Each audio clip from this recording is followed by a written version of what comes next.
इस वीडियो को प्रधानमंत्री सूक्ष्म खाद्य उद्यम उन्नयन योजना के कैपेसिटी बिल्डिंग कंपोनेंट के तहत तैयार किया गया है। कृषि प्रधान देश भारत चावल उत्पादन के मामले में वैश्विक स्तर पर दूसरे स्थान पर है। यहाँ चावल की विभिन्न किस्मों का उत्पादन होता है। निफ्टेम की इस डॉक्यूमेंट्री में हम आपको उत्तर प्रदेश के लोकप्रिय काला नमक चावल की प्रोसेसिंग के बारे में जानकारी देंगे। काले रंग की भूसी के कारण उच्च गुणवत्ता वाले चावल की इस किस्म को काला नमक चावल कहा जाता है। सुगंधित होने के साथ ही इसमें भरपूर मात्रा में औषधीय गुण भी पाए जाते हैं। देश विदेश में बढ़ती मांग के कारण इसकी बिक्री ऑनलाइन पोर्टल के माध्यम से भी होने लगी है।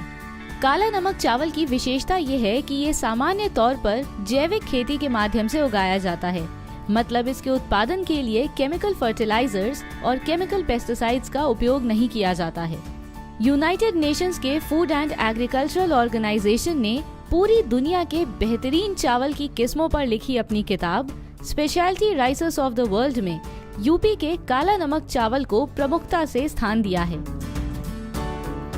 अगर आप इस व्यवसाय को शुरू करना चाहते हैं तो रॉ मटेरियल के तौर पर ब्लैक सॉल्ट राइस यानी काला नमक राइस की जरूरत होगी। ब्लैक सॉल्ट राइस की प्रोसेसिंग करने के लिए जिन मशीन्स की आवश्यकता होगी वो हैं silos, bucket elevator, conveyor, parboiling machine, paddy pre cleaner machine, rice destoner machine, rice huller machine, rice polishing machine, rice grading machine, rice colour sorting machine और मल्टी हेड पैकेजिंग मशीन। अब black salt rice की processing को समझते हैं। सबसे पहले paddy को किसानों से प्रोक्योर करके प्लांट में कलेक्ट किया जाता है। फिर आगे की प्रोसेस के लिए इसे इनटेक सेक्शन में फीड किया जाता है, जहां से इसे एलिवेटर्स और कन्वेयर्स की सहायता से प्री क्लीनर मशीन में फीड किया जाता है, जो पैडी में मौजूद इम्प्योरिटीज जैसे स्ट्रॉ, प्लास्टिक, पेपर, लीव्स आदि को अलग कर देता है। अब इस पैडी को बड़े से साइलोस में स्टोर किया जाता है, जहां से इस धान की प्रोसेसिंग और न्यूट्रिशनल वैल्यू को बढ़ाने के लिए इसे पैराबॉइलिंग मशीन में फीड किया जाता है, जहां इसे सोक करके स्टीम के द्वारा बॉईल किया जाता है। फिर इस धान से मॉइस्चर रिमूव करने के लिए इसे पैडी ड्रायर में फीड किया जाता है, जहां कंट्रोल्ड एनवायरनमेंट में इसे सुखाया जाता है। अब इन सूखे पैडी में शामिल कंकड़ या धूल को अलग करने के लिए इन्हें डीस्टोनर मशीन में फीड किया जाता है। फिर राइस ग्रेन को उनके हस्क या शाफ्ट से अलग करने के लिए राइस हलर मशीन के हॉपर में फीड किया जाता है, जहां पर दो अलग अलग स्पीड पर घूमते हुए रोलर्स के बीच में आकर ये हस्क और शाफ्ट राइस ग्रेन से अलग होकर एक चेम्बर में गिर जाते हैं। अलग हुए शाफ्ट या हस्क को कैटल फीड के लिए यूज कर लिया जाता है। अब इन ग्रेन्स की राइस पॉलिशिंग मशीन की सहायता से आवश्यकता अनुसार सरफेस फिनिशिंग की जाती है, जिसके बाद इन राइस ग्रेन्स की ग्रेडिंग की जाती है। इसके लिए इसे राइस ग्रेडिंग मशीन में फीड किया जाता है, जो चावल के टूटे हुए दानों को अलग कर देती है।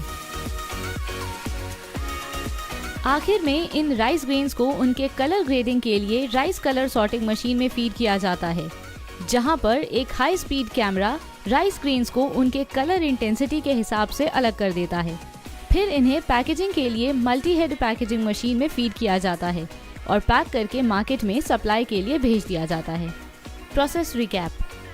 ब्लैक सॉल्ट राइस प्रोसेसिंग के लिए सबसे पहले हार्वेस्ट हुए राइस पैडी को क्लीन करके बड़े से साइलोस में स्टोर कर लिया जाता है, जिसके बाद इनकी न्यूट्रिशनल वैल्यू और इजी प्रोसेसिंग के लिए पैराबॉइलर मशीन में फीड किया जाता है।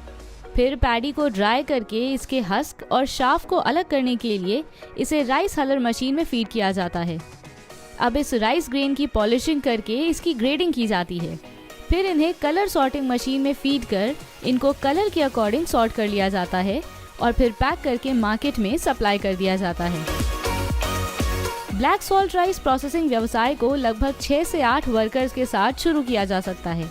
इस व्यवसाय को छोटे स्तर पर सेमी ऑटोमेटिक मशीनरी के साथ शुरू करने के लिए लगभग 10 से 12 लाख रुपए की मशीन इन्वेस्टमेंट की आवश्यकता होगी और इसके माध्यम से आप 15 से 20% प्रॉफिट कमा सकते हैं। आपको बता दें, फूड प्रोडक्ट स्टैंडर्ड और फूड एडिटिव्स के अनुसार ब्लैक राइस प्रसंस्करण की प्रक्रिया में FSSAI द्वारा निर्धारित मानक 2.4.6 फूड ग्रेन्स, 2.4.6.24 राइस का प्रयोग आवश्यक है। इसके अलावा उत्पाद की पैकेजिंग के लिए FSSAI के general requirement of packaging regulation number 2.1.1 का उपयोग करना अनिवार्य है। वहीं लेबलिंग के लिए जनरल रिक्वायरमेंट्स रेगुलेशन नंबर 2.2.1 का उपयोग आवश्यक है। प्रधानमंत्री सूक्ष्म खाद्य उद्यम उन्नयन योजना PMFME एक अखिल भारतीय केंद्र प्रायोजित योजना है, जिसमें व्यय को केंद्र और राज्य सरकार के मध्य इस प्रकार साझा किया गया है। योजना 5 वर्षों 2020-21 से 2024-25 तक के लिए लागू होगी। इसके माध्यम से 2 लाख सूक्ष्म खाद्य प्रसंस्करण इकाइयों को प्रत्यक्ष सहायता और वित्तीय, तकनीकी, विपणन और ब्रांडिंग सहायता प्राप्त होगी। साथ ही व्यक्तिगत इकाइयों को 35% तक का क्रेडिट लिंक्ड ग्रांट के रूप में अधिकतम 10 लाख रुपए तक का अनुदान है। लाभार्थी को योगदान परियोजना लागत का न्यूनतम 10% निवेश करना होगा। समूह इकाइयों जैसे किसान उत्पादक संगठन FPO, स्वयं सहायता समूह SHG, किसान उत्पादक सहकारिता को भी पूंजी निवेश, प्रशिक्षण सहायता, विपणन के लिए क्रेडिट ग्रांट 35% तक का अनुदान प्राप्त है। स्वयं सहायता समूह SHG को SHG फेडरेशन स्तर पर प्रति सदस्य 40,000 रुपए की प्रारंभिक पूंजी देय है। योजना के अंतर्गत सामान्य अवसंरचना यथा सामान्य प्रसंस्करण सुविधा, प्रयोगशाला, ऊष्मायन केंद्र, गोदाम, कोल्ड स्टोरेज आदि के लिए 35% क्रेडिट लिंक्ड ग्रांट का प्रावधान है। खाद्य प्रसंस्करण उद्योग मंत्रालय के द्वारा लागू PMFME स्कीम के साथ साथ अन्य योजनाओं जैसे ऑपरेशन ग्रीन्स आदि की विस्तृत जानकारी मंत्रालय की वेबसाइट www.mofpi.nic.in पर उपलब्ध है।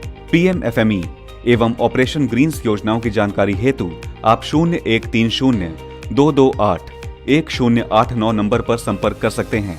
खाद्य प्रसंस्करण पर उद्योग की जानकारी एवं वीडियो निफ्टेम वेबसाइट के PMFME लिंक पर उपलब्ध है।